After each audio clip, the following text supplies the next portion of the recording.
Start करते हैं। तो हम पढ़ रहे हैं प्लानिंग की इंपॉर्टेंस। प्लानिंग मैंने आपको बता दिया, जहाँ पे आप फ्यूचरिस्टिक होंगे, जहाँ पे आप परवेसिव हैं, जहाँ पे आप कॉन्टिन्यूअस फॉर्म में, ये सब फीचर्स हैं, जहाँ पे आपका एक ऑब्जेक्टिव है चीज को सोचने का कि आप उस ऑब्जेक्टिव पे काम करेंगे और उस ऑब्जेक्टिव को पूरा करने तक आप उस काम में लगे रहेंगे, मतलब कॉन्टिन्यूअस एक प्रोसेस है। ठीक है, अब इसके हम पढ़ेंगे इंपॉर्टेंस। अब इंपॉर्टेंस क्या है, ध्यान से सुनना कि इंपॉर्टेंस ऑफ प्लानिंग क्या है। नंबर वन, जब आप कोई चीज प्लान करते हो तो आपको डायरेक्शन मिलता है।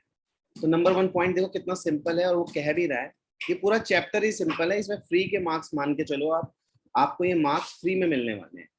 आपके पेपर में प्लानिंग सबसे आसान चैप्टर है।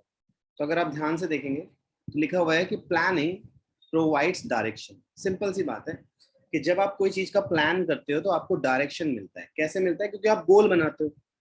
आपने अगर एक गोल सेट कर लिया है तो आपको ऑलरेडी आप डायरेक्शन में हो, आप वो चीज करोगे क्योंकि आपने एक गोल सेट कर लिया है। पॉइंट पढ़ेंगे, इट इंश्योर दैट, ठीक है, यहाँ पे इंश्योर्स आएगा guys. It ensures that goals और objective are clearly stated. Clearly stated. Second point कह रहा है, if goal are well defined, employees aware of what the organization has to do and what they must to do achieve those goals। बहुत simple सा points कह रहा है, वही same point कि जो प्लानिंग है वो प्रोवाइड्स करता है डायरेक्शन। क्या प्रोवाइड करता है? डायरेक्शन। अब वो डायरेक्शन आपको किसी भी फॉर्म में मिल सकती है कि अगर आपने कोई ऑब्जेक्टिव सेट कर लिया है, गोल सेट कर लिया है, तो आपको डायरेक्शन मिलेगा ही मिलेगा। ठीक है, department and individuals in the organization are able to work in coordination। in coordination मतलब कि departments and individuals in the organization are able to work in a coordination। अगर मान लीजिए एक ऑर्गेनाइजेशन, सुनना ध्यान से, अगर एक ऑर्गेनाइजेशन है और उस ऑर्गेनाइजेशन के अंदर पहले से प्लानिंग है, तो सबको ये पता है कि उसका काम क्या है। सबको ये पता है कि मुझे कौन सा काम मिला है प्लानिंग के थ्रू, क्योंकि प्लानिंग में बता दिया गया होगा कि ये प्लान कर रहे हैं और इस प्लान में आपका ये काम है और आपका ये काम है। तो हर डिपार्टमेंट्स में हर इंडिविजुअल को ये पता है कि वो क्या करने वाला है और उसको किससे कोऑर्डिनेट करना है। यही प्लानिंग की इंपॉर्टेंस है। अगर ये पता ही ना हो कि कौन क्या करने वाला है, तो फिर क्या होगा कि कोऑर्डिनेशन बन ही नहीं पाएगा। वो सोचेगा वो काम वो करेगा, वो सोचेगा वो काम वो करेगा, लेकिन फिर काम हो ही नहीं पाएगा। सेकेंड पॉइंट कह रहा है, planning reduces the risk of uncertainty. बिल्कुल, जब आपको पता है कि आपने कोई प्लान किया है, अगर आपने प्लान किया, आपको पहले से पता है कि इस प्लान में काफी दिक्कतें आ सकती हैं, क्योंकि ये फ्यूचरिस्टिक है। फ्यूचरिस्टिक में अनसर्टेनिटी है, और अनसर्टेनिटी होगी तो आपको पता है कि आपको कोई दिक्कत आ सकती है। और जब दिक्कत आएगी तो आप उसके लिए पहले से तैयार रहेंगे, और पहले से तैयार रहेंगे तो दिक्कत सॉल्व नहीं हो जाएगी, एटलीस्ट मिनिमाइज हो जाएगी। ये बिल्कुल उसी तरह है कि जैसे आपको पता है कि आपका कैपिटल लॉस होने वाला है या हो सकता है, आपके असेट्स पे एक्सीडेंट हो सकता है, तो हर व्हीकल्स पे एक्सीडेंट का इंश्योरेंस करवा लेते हैं। तो ये प्लानिंग हुई ना, तो ये प्लानिंग हुई क्योंकि हम रिस्क को क्या करना चाहते हैं? मिनिमाइज, कम करना चाहते हैं, उस अनसर्टेनिटी को कम करना चाहते हैं, इसलिए उसकी इंपॉर्टेंस बढ़ जाती है। स्क्रीनशॉट ले लेना गाइस, बाकी कॉपी में होना चाहिए सब कुछ बिल्कुल एग्जैक्ट जैसे लिखा हुआ है, मेहनत की गई है, इसे लिख लेना इसे। पहला, planning is an activity. Same बात है, एक्टिविटी तो है क्योंकि कॉन्टिन्यूस प्रोसेस में होती है। Is an activity which enables a manager to look ahead. मैंने कल ही बताया था आपको, प्लानिंग हम फ्यूचरिस्टिक करते हैं तो हम हमेशा आगे देखते हैं। एंड साथ ही साथ आपको मैंने फीचर्स में एक वर्ड और पढ़ाया था, अगर याद होगा, डिपार्टमेंटल प्रीमिसेस। मतलब कि वहां पर आप क्या करते हो? फॉरकास्टिंग करते हो, आप एंटिसिपेट करते हो, अज्यूम करते हो कि ऐसा ऐसा चेंजेस आएगा और हम ऐसे ऐसे इसको डील करेंगे। तो ये देखिए, ये लिखा हुआ है, पूरा पॉइंट उसी वे में लिखा हुआ है कि ऐसी ऐसी सिचुएशंस आएंगी और हम ऐसे ऐसे डील करेंगे। तो आपने रिस्क कम कर लिया। अगला पॉइंट मैंने आपको बताया था, फॉर एग्जांपल अगर आपको याद होगा कि आप ट्यूशन से दिल्ली कॉलेज आ रहे हैं और बीच में आपको लगता है कि बीच में एक जगह है जहाँ पे डॉग्स बहुत ज्यादा है और डॉग हैं तो उसकी वजह से आपको दिक्कत होगी, तो आप प्लानिंग करते हुए पहले से अपने हाथ में कुछ रखेंगे फॉर एग्जाम्पल अगर आपने स्टिक रखी हुई है तो आपने वो जो स्टिक आपने पहले से तैयार रखी है वो आपकी प्लानिंग का पार्ट है। इसी तरह बिजनेस में क्या क्या चेंजेस आएंगे आपने उसको पहले से प्लान कर रखा है, और ये भी प्लान कर रखा है कि आप उससे कैसे डील करोगे। वो प्रॉब्लम एक्चुअल में सॉल्व होगी या नहीं होगी वो अलग बात है, लेकिन आपने उसके लिए डील पहले से करा हुआ है कि आप इस चेंजेस से कैसे निपटेंगे। Second, planning can not eliminate changes. बिल्कुल सही, चेंजेस को एलिमिनेट नहीं कर सकता, अनसर्टेन इवेंट को रोक नहीं सकता। They can anticipate and manager responses to them can be plan. हम उनको क्या कर सकते हैं, उनको प्लान कर सकते हैं, और प्लान करके हम सिर्फ क्या कर सकते हैं, मिनिमाइज कर सकते हैं, रिड्यूस कर सकते हैं। इसके अलावा हम इसमें ज्यादा कुछ कर नहीं सकते। आगे बढ़ेंगे गाइस। थर्ड इंपॉर्टेंस क्या है, थर्ड इंपॉर्टेंस को समझेंगे। अगर मुझे एक बार बहुत सिंपल से समझना, मान लो हम एक इवेंट कर रहे हैं, इवेंट कुछ भी हो सकता है, ठीक है। मान लीजिए हम फॉर एग्जांपल कि दिवाली पे कोई फंक्शंस कर रहे हैं, तो हम फंक्शन करते हुए आप सब उसमें पार्टिसिपेट कर रहे हैं और आप सब उसमें हिस्सा ले रहे हैं एज अ वॉलंटियर कि आप काम करेंगे। तो मैं सबको डिफाइन कर दूंगा कि इस पर्सन का ये काम है, इस पर्सन का ये काम है। तो जब आपने प्लानिंग के थ्रू ये कंफर्म कर दिया है कि इस पर्सन का ये काम है, इसका ये काम है, तो क्या ओवरलैपिंग होगी? ओवरलैपिंग मतलब एक ही चीज को दो दो बार होगा? नहीं होगा। और वेस्टफुल एक्टिविटी भी बच जाएगी, क्योंकि सबको अपना काम पता है कि क्या होना है, कौन कहाँ पे क्या काम करेगा, सबको आपने आराम से डिपार्टमेंट के हिसाब से बांट दिया है काम। थर्ड पॉइंट जो बुक में लिखा हुआ है, planning reduces overlapping and wasteful activities. इनको क्या करता है, रिड्यूस करता है। पहले से ही आपने प्लान कर लिया है कि अगर ऐसा हुआ तो मैं इसको ऐसे निपटूंगा। देखो लिखा गया है, प्लानिंग सर्व करता है as the basis of coordinating the activities and efforts of different division. Different division है, सबको अपना अपना काम है, डिपार्टमेंट्स है, इंडिविजुअल्स हैं, because each department and employees clearly knows what is expected of them to achieve organization objective। क्योंकि सबको पता है कि उनका वहां पे क्या काम है, आपको प्लानिंग के थ्रू क्या काम दिया है और आपको क्या ऑब्जेक्ट में करना है।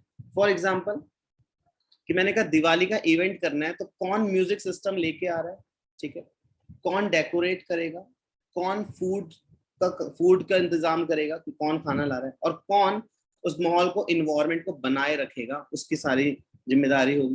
तो सबको एक एक दे दी होगी, एक एक डिपार्टमेंट को, एक एक डिविजन को, ठीक है। आगे, it helps in avoiding confusion and overlapping. ये कंफ्यूजन नहीं होगी कि ये काम मुझे लगा तुम कर रहे हो, ये मुझे लगा तुम कर रहे हो, क्योंकि ओवरलैपिंग नहीं होगा, फिर बड़ा सिंपल होगा, कोई कंफ्यूजन नहीं है, ये काम तुम्हारा था, तुम्हें ही करना था, ठीक है। आगे बढ़ते हैं। Planning promotes innovative ideas. बिल्कुल सही बात है। जब आप अपना दिमाग चलाते हो, कल मैंने लास्ट क्लास में भी पढ़ाया था कि जब आप अपना दिमाग चलाते हो तो आपकी मेंटल एक्सरसाइज होती है, आपका दिमाग में चेंजेस आते हैं, ठीक है। आप सोचते हो, आप सोचना हो, मैंने कहा था ना, जंक नहीं लगता दिमाग में अगर आप सोचते रहते हो, ज्यादा नहीं, जितना भी आप नॉर्मली सोचते हो। तो जब प्लानिंग प्रमोट्स इनोवेटिव आइडियाज, मान लो सालों से एक काम ऐसे ही हो रहा है जो नॉर्मली हर घर में ऐसे ही हो रहा है कि ये तो परंपरा बन गई है कि ऐसे ही करना है, लेकिन एक पर्सन आता है, वो चीजों को सोचता है और वो कहता है कि इसको ऐसे भी तो किया जा सकता है ना, इस चीज को ऐसे भी तो हम नोट कर सकते हैं, है ना। फॉर एग्जाम्पल आप अपने घर में भी कोई भी एग्जाम्पल ले सकते हैं, मैं बिजनेस में एक एग्जाम्पल दे सकता हूँ। फॉर कि मान लीजिए कि एक कंपनी में जब तक एक बिलिंग अकाउंटेंट नहीं होगा तो तब तक बिल नहीं कटेगा, और जब तक बिल नहीं कटेगा तो सेल बिल नहीं मिलेगा, और जब तक इनवॉइस नहीं मिलेगा तब तक कस्टमर आपके वहां से जाएगा नहीं, क्योंकि उसको तो बिल चाहिए। और मान लो उस समय अकाउंटेंट अवेलेबल है नहीं, तो फिर क्या करेंगे, फिर हम क्या करेंगे, हम मशीन्स का यूज करेंगे, मतलब कंप्यूटर्स टेक्नोलॉजी का यूज करेंगे, इनोवेटिव आइडियाज, कि अगर आज अकाउंटेंट नहीं है तो उसके बदले बिहाफ पे भी तो कोई काम करेगा ना। तो इतना आसान बना दो बिलिंग को कि बड़ा इजीली बिलिंग हो जाएगी, कोई भी उसे कर पाए, क्योंकि प्लानिंग ने क्या करा है, प्रमोट करा है इनोवेटिव आइडियाज को, आप जिसका प्लान कर रहे हैं। पढ़ते हैं, before doing something the manager must formulate an idea of how to work, कैसे काम करेंगे on a particular task, this planning promotes innovative idea. Since planning is the first function of management, management के 5 function होते हैं, उसमें से ये पहला फंक्शन है। तो new ideas can take the shape of concentrate plan. जो भी आप प्लान सोच रहे हो उसमें आप कॉन्सेंट्रेट कर सकते हो, मतलब शेप दे सकते हो कि इस काम को हम ऐसे करेंगे। क्लियर? आगे बढ़ते हैं। 4th पॉइंट, याद करते जाना, बहुत आसान चैप्टर है ये, और रिकॉर्डेड होगा तो आप बाद में देख भी सकते हो, जब मर्जी देख सकते हो। डाउट लाइव लूंगा मैं सामने, फेस टू फेस, अगर डाउट हुए तो। आगे बढ़ते हैं 6th में। अब जब प्लानिंग हो रही है तो सिंपल सी बात है, डिसीजन मेकिंग तो होगा ही होगा। एक पर्सन अगर प्लान कर रहा है तो उसको चूज तो करने ही पड़ेंगे ना अल्टरनेटिव। जब कोई इंसान प्लान करता है तो वो अल्टरनेटिव बनाता है, उस अल्टरनेटिव में से इवेलुएट करता है। तो मैं जो वर्ड यूज कर रहा हूँ ना गाइस, यही वर्ड्स आपको अपने पेपर में भी यूज करने हैं। कि आपके पास 3 अल्टरनेटिव है, आप उन 3 अल्टरनेटिव को इवेलुएट करेंगे और फिर उसमें से किसी एक को सेलेक्ट करेंगे, और फिर सेलेक्ट करने के बाद आप उस पाथ पर चलेंगे। फिर आपको कॉन्टिन्यूसली उसी पाथ पर चलना है, आपको उसी प्लान बनाना है। मैंने आपको बताया था आप 3 तरह के अपने क्या बना सकते हो, अपना टाइम टेबल बना सकते हो स्टडी का। अगर आपको 3 तरह का टाइम टेबल दिख गया, आपने बना लिया है, उसमें से आप एक इवेलुएट करके एक चूज करोगे और फिर उसी पे पूरा साल फोकस करोगे। ध्यान से सुनो। प्लानिंग हेल्प्स मैनेजर की, क्योंकि बिजनेस ऑर्गेनाइजेशन का पार्ट है, planning helps the manager to look into the future. बिल्कुल प्लानिंग फ्यूचरिस्टिक है तो हम फ्यूचर की बात करेंगे। And make a choice from amongst the various alternative course of action. Last class में ही पढ़ाया था कि आपके पास जो भी ऑप्शंस अवेलेबल हैं, जो भी आपने फॉरकास्टिंग करी है, मार्केट को एनालाइज किया है, उसके हिसाब से आपके पास जो भी ऑप्शन है, आप उसमें से आप चूज करेंगे, डिसीजन लेंगे, और यही रियल डिसीजन होता है, क्योंकि इसी से आगे काम होगा। The manager has to evaluate the each alternative. अभी मैंने यही बोला, मैनेजर सबको क्या करेगा, इवेलुएट करेगा, और जो बेस्ट पॉसिबल अल्टरनेटिव होगा उसको चूज करेगा, और उसे चूज करने के बाद decision taken by manager are rational, बिल्कुल सही होना चाहिए। अगर उसको भी वही बताएगा कि आगे आप फेल होंगे या पास होंगे उस टास्क में। ठीक है। 7th और last point, planning establishes standards of controlling. बहुत बढ़िया पॉइंट है, इसे इंपॉर्टेंट भी लगा सकते हैं क्योंकि इस पे क्वेश्चन बन सकता है केस स्टडी वाला। Planning establish standard of controlling. बिल्कुल प्लानिंग कर सकते हैं कि फॉर एग्जांपल मान लीजिए, मैं आपको बताता हूँ कि मान लीजिए किसी कोई फंक्शन हो रहा है और उस फंक्शन में चीफ मिनिस्टर आने वाले हैं। तो आपको पता है कि जब भी कोई सेलिब्रिटी आएगा तो सिक्योरिटी काफी सही होगी, टाइट होगी, लेकिन जब चीफ मिनिस्टर आ रहा है, बहुत पूरे पूरे स्टेट का कोई पर्सन आ रहा है जो रिप्रेजेंट करता है चीफ मिनिस्टर है, तो सिक्योरिटी और ज्यादा होगी, तो प्लानिंग और ज्यादा होगी कि कैसे कंट्रोल किया जाए स्टैंडर्ड्स को। तो जो हमारे स्टैंडर्ड्स होंगे शायद और बढ़ा दिए जाएंगे। तो जितने जो भी वहां पे गेस्ट आ रहे होंगे उस फंक्शन में, सबकी चेकिंग होगी। तो सीएम आ रहे हैं तो शायद 3 बार चेकिंग हो, शायद 3 बार वो स्कैनिंग मशीन से गुजरे। ठीक है, ये सारी चीजें हो सकती हैं। तो आगे पढ़ते हैं, उस हिसाब से लिखा है, प्लानिंग प्रोवाइड्स द गोल और standard against the actual performance. आप भी जानते हो आपकी एक्चुअल परफॉर्मेंस इस समय क्या है। जब आपको पता है आपकी एक्चुअल परफॉर्मेंस क्या है, जिस बच्चे को ये पता है कि मैं 40% वाला बच्चा हूँ, तो वो 40% के हिसाब से आगे मेहनत करेगा। जिस जिस स्टूडेंट को ये पता है कि मैं 60% वाला बच्चा हूँ, तो वो 60% से आगे मेहनत करने के लिए प्लानिंग करेगा। और जिसको लगता है मैं 80 और 90% वाला बच्चा हूँ कि मैं इतने नंबर लाऊंगा, तो वो उस हिसाब से हेल्प करेगा। तो प्लानिंग सबके लिए अलग अलग है और वो आपके एक्चुअल परफॉर्मेंस पे डिपेंड है। ठीक है, आगे बढ़ते हैं, सुनना ध्यान से। By comparing actual performance with some standards, manager can know whether they have actually been able to attain the goals. बहुत सिंपल है कि जब भी कोई स्टूडेंट मेरे पास आता है ना और बोलता है सर आपके जो नंबर आए हैं आपने उसमें कितने कितने घंटे स्टडी की थी फॉर एग्जांपल। तो इसी तरह मान लीजिए आप शूज इंडस्ट्री में जा रहे हो, अगर आप शूज इंडस्ट्री में जा रहे हो तो जो ऑलरेडी शूज इंडस्ट्री है, आप उन शूज इंडस्ट्री से पूछोगे ना कि आपने कितना टाइम लिया, आपका एक्चुअल जो परफॉर्मेंस है वो कितना है, क्योंकि स्टैंडर्ड जो है उसके हिसाब से हम तय करेंगे कि इतना इसमें होता है, उसमें इतना होता है। तो मान लो आपके किसी टॉपर जो आपके सीनियर थे, उन्होंने कहा कि मैं तो 5 घंटे पढ़ता था, तो आपके सामने एक सेट हो गया ना गोल कि 5 घंटे पढ़ेंगे तो कम से कम मेरे को इतने नंबर तो मिलेंगे ही मिलेंगे, ठीक है।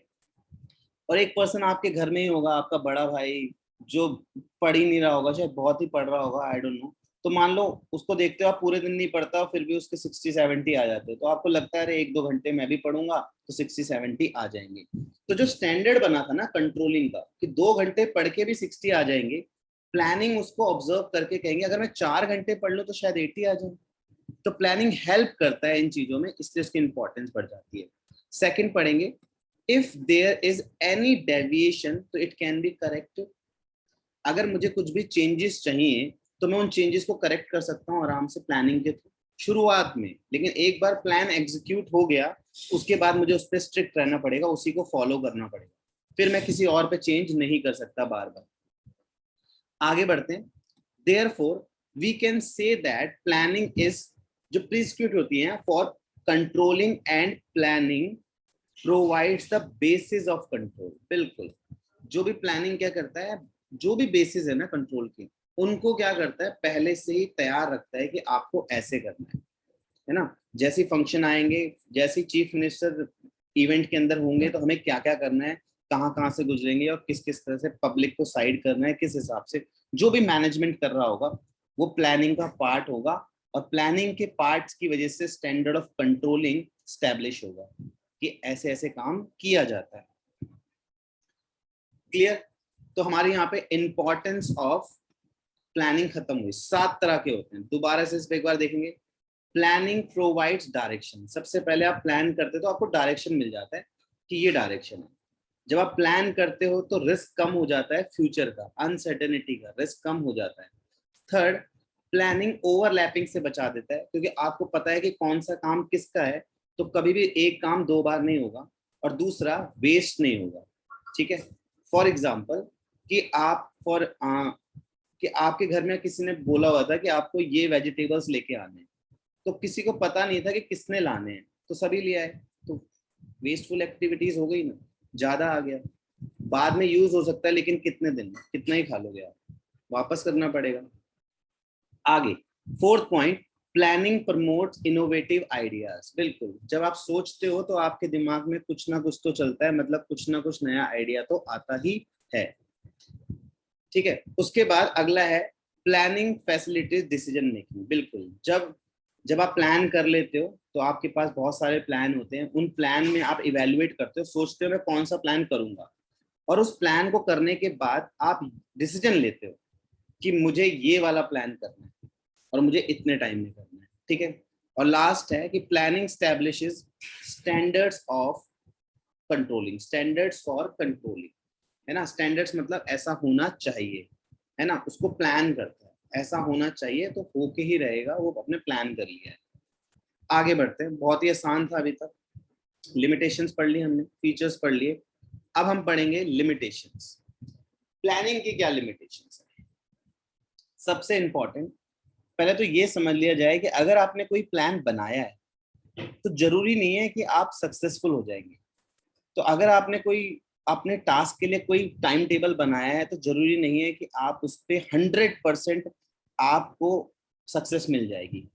ये लिमिटेशन है उसकी कि प्लानिंग नहीं होता, ऐसे तो सब टाइम टेबल अच्छा बना लेंगे और करेंगे कुछ नहीं। तो लिमिटेशंस भी हैं प्लानिंग की। नंबर 1, कुछ पॉइंट्स दिए हैं कि planning is important tool of management yet it is not a remedies to all types of problem. Planning की वजह से आपकी प्रॉब्लम सॉल्व नहीं होंगी, प्रॉब्लम का रिड्यूस हो जाएगा रिस्क, आप उन्हें फेस कर पाओगे कि आपको कैसे फेस करना है। प्लानिंग कभी भी प्रॉब्लम सॉल्व नहीं कर सकती सारी। दूसरा, planning might fail in spite of the best efforts of management. बिल्कुल, अगर प्लानिंग फेल हो गई, ध्यान से सुनना, तो हम ये समझेंगे कि मैनेजमेंट ने फुल एफर्ट्स नहीं किए थे। बिल्कुल, अगर मान लो आप नंबर नहीं ला पाए तो हम ये मान के चलते हैं कि आपने उतनी मेहनत नहीं की थी जितना आप कैपेबल हो, आपने उतनी मेहनत नहीं की, फिर आपको जज किया जाएगा अभी थोड़े दिनों बाद 10th की मार्कशीट और 12th की मार्कशीट को, कि 10th में तो ये बच्चा अच्छा पढ़ रहा था, 12th में क्या हो गया ऐसा। तो अगर आपके 12th में मार्क्स नहीं आए तो आपको कह दिया जाएगा कि इतना इतना एफर्ट्स नहीं लिया था। गेटिंग? तो अगर आपका प्लान फेल होता है तो ऐसा कहा जाएगा कि आपने सही से काम नहीं किया। अब पढ़ते हैं लिमिटेशंस।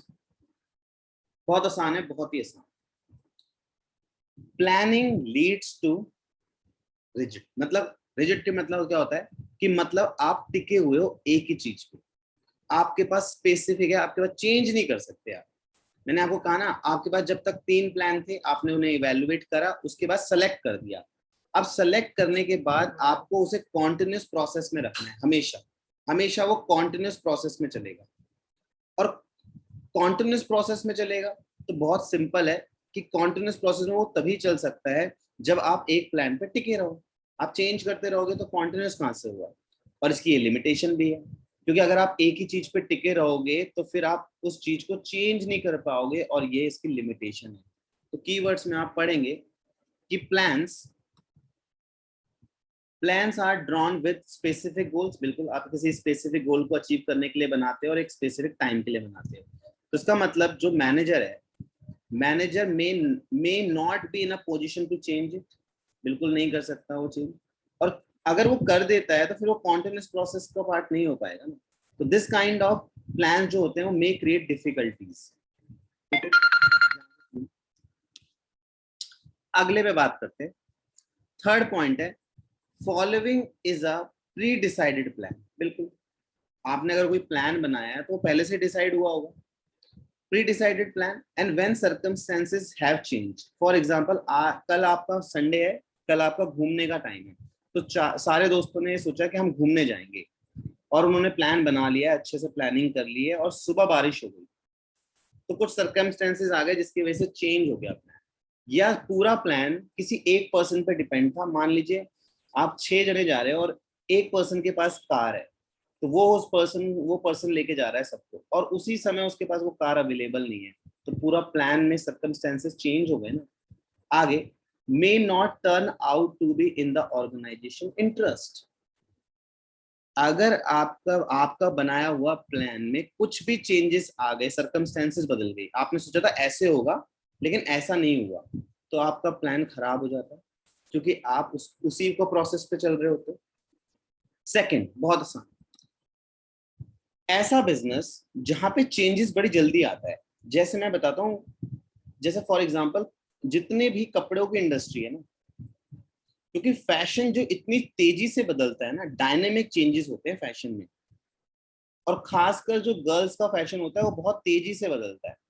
और जब तेजी से बदलता है तो वो बिजनेस के लिए बहुत दिक्कत है, क्योंकि जब तक आप सेटल हो रहे होते हो आपको पता लगता है कि ट्रेंड चेंज हो गया, अब मार्केट में नई चीजें आ रही है। और जब नई चीजें आती है तो उस टाइम पे प्लानिंग फेल हो जाती है उस ऑर्गेनाइजेशन में। वो ऑर्गेनाइजेशन प्लान कर ही नहीं पाएगा, क्योंकि उस ऑर्गेनाइजेशन के अंदर डायनेमिक चेंज आते हैं उस इंडस्ट्री के अंदर। सेकेंड पॉइंट वही बता रहा है कि planning may not work in a dynamic environment.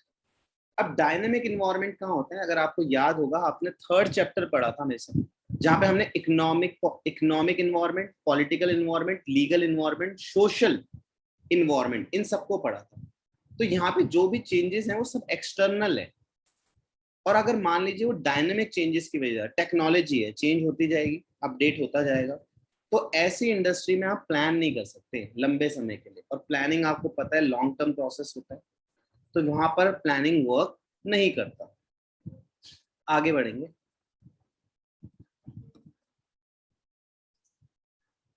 Third point, planning reduces creativity. अब क्रिएटिविटी कैसे रिड्यूस कर रहा है, ध्यान सुनना। आपके टॉप मैनेजमेंट ने कह दिया कि हमने एक प्लान बनाया है, हमने उसे बड़ा अच्छे से सेलेक्ट करा। सेलेक्ट करने के बाद, एक सेकेंड गाइस, ठीक है, सेलेक्ट करने के बाद हमने क्या करा, उस प्लान को हमने अपने लो मिडिल लेवल और लोअर लेवल को समझा दिया कि ये प्लान ऐसे करना है। अब मिडिल लेवल और लोअर लेवल आपकी इंस्ट्रक्शन को फॉलो करेंगे, इसका मतलब उनकी क्रिएटिविटी वहां काम ही नहीं आएगी।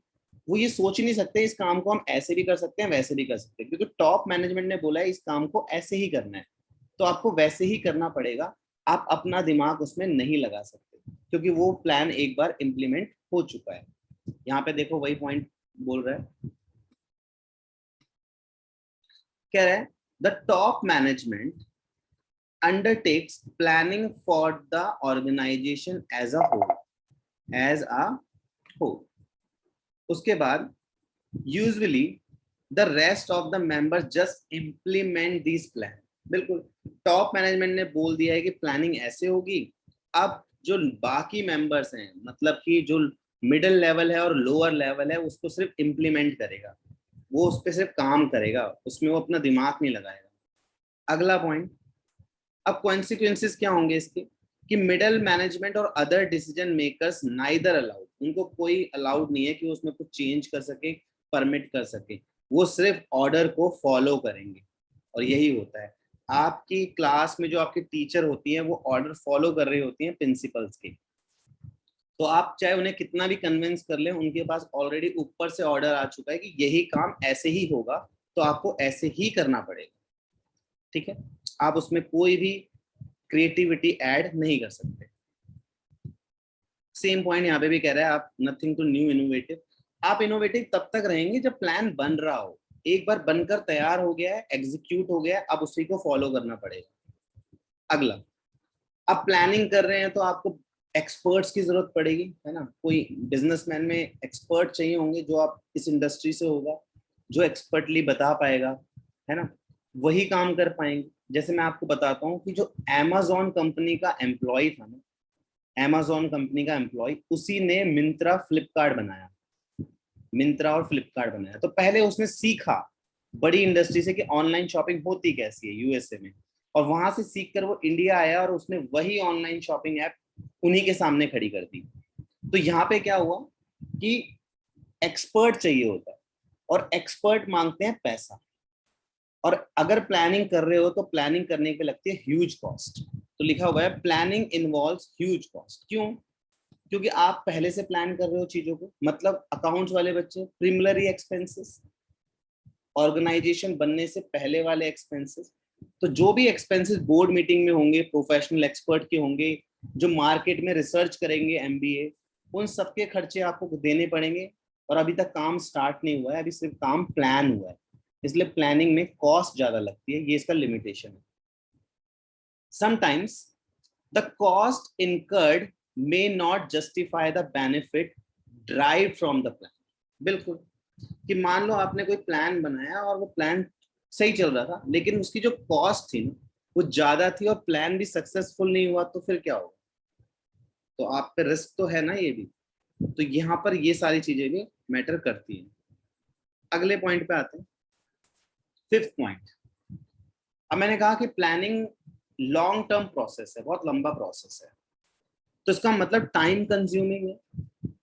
तो planning is a time consuming process, क्योंकि आपको पता है कि आपने इस पर बहुत टाइम निकाला है, क्योंकि पहले आपने सेटिंग अ गोल, आपने एक गोल बनाया। मैं आपको दोबारा से याद कराता हूँ कि हमने एक कहाँ किया था, अगर वो याद होगा आपको, हम पढ़ेंगे उसको। ऊपर चलते हैं, ये देखिए, ये था वो पूरा प्लानिंग प्रोसेस। अब इस पूरे प्लानिंग प्रोसेस के अंदर टाइम तो लगेगा ना, क्योंकि आप तो टाइम कंज्यूमिंग, आपको तो टाइम देना है, तो आप उस हिसाब से काम करेंगे। तो आगे बढ़ते हैं। तो फिफ्थ पॉइंट था कि planning is a time consuming process, जहां पे टाइम लगेगा ही लगेगा, क्योंकि आपने उसके प्रोसेस पढ़े हैं पूरे कि कैसे कैसे काम होता है। और सबसे इंपॉर्टेंट सिक्स पॉइंट कि planning does not guarantee success, कि आपने कोई चीज प्लान कर ली तो आप सक्सेसफुल हो ही जाओगे, इसकी कोई गारंटी नहीं है। आपके पास कोई भी गारंटी, आपने प्लान करके रिड्यूस कम कर दिया होगा, लेकिन गारंटी 100% नहीं है।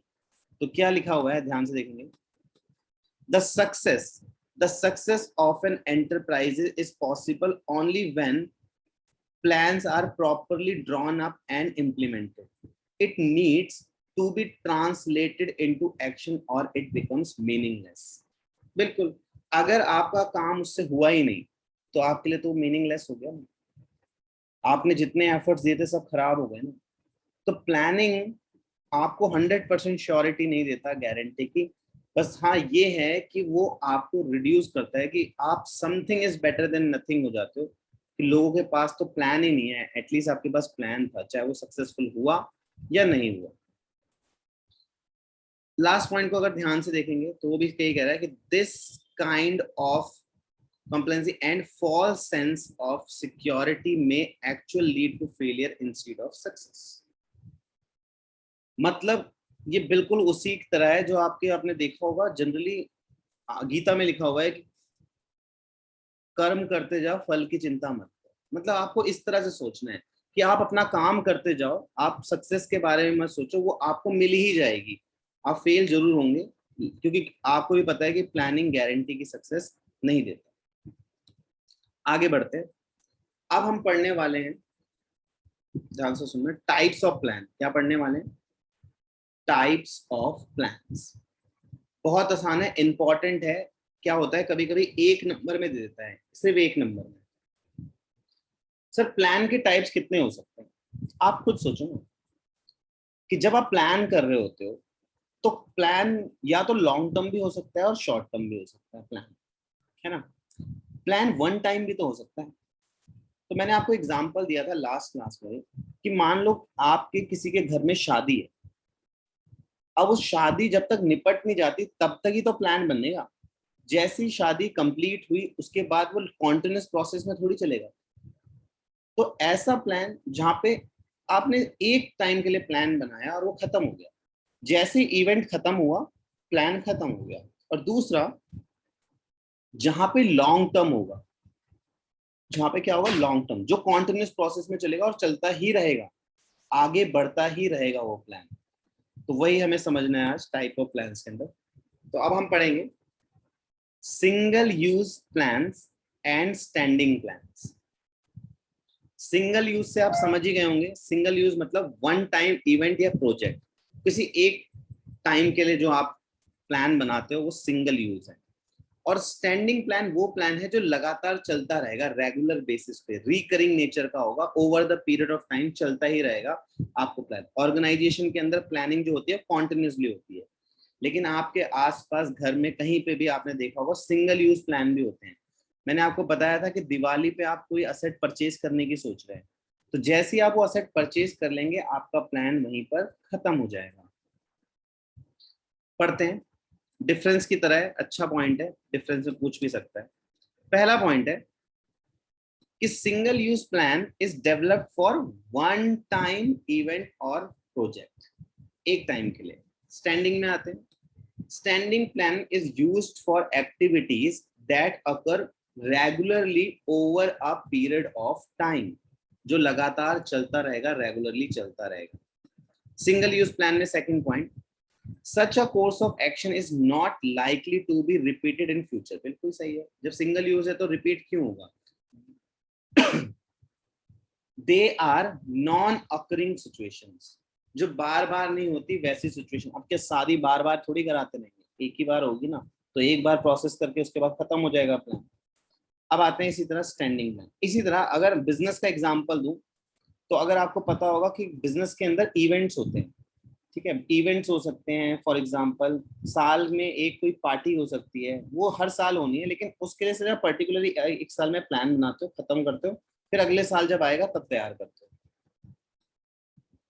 स्टैंडिंग प्लान के, standing plan are used over and over again, हमेशा यूज होते रहेंगे over and over again, because they focus on organisational situation that occurs repeatedly. बार बार होगी और बार बार होती जाएगी गाइस, और आगे बढ़ती जाएगी। थर्ड पॉइंट पढ़ेंगे, the duration of this plan depend upon the type of project. बिल्कुल, ये टाइप ऑफ प्रोजेक्ट पे डिपेंड करता है कि मान लो आपका, मैंने अभी लास्ट क्लास में भी बताया था कि किसी का मान लो नेक्स्ट मंथ से पेपर है, तो जो नेक्स्ट मंथ से पेपर है ना, जैसे ही वो पेपर खत्म हो जाएगा प्लान खत्म हो जाएगा, फिर वो अगले पेपर के लिए प्लान बनाएगा। तो प्लान जो है ना यहाँ पे 1 month, 3 month, 6 month, 9 month, 1 year भी हो सकता है। The duration of the plan is type हो सकता है, it may span a week और अ मंथ, एक हफ्ते के लिए भी हो सकता है, महीने के लिए भी हो सकता है। ए प्रोजेक्ट में sometimes be of only one day such as organising an event और सेमिनार और कॉन्फ्रेंस। बिल्कुल एक दिन का भी हो सकता है।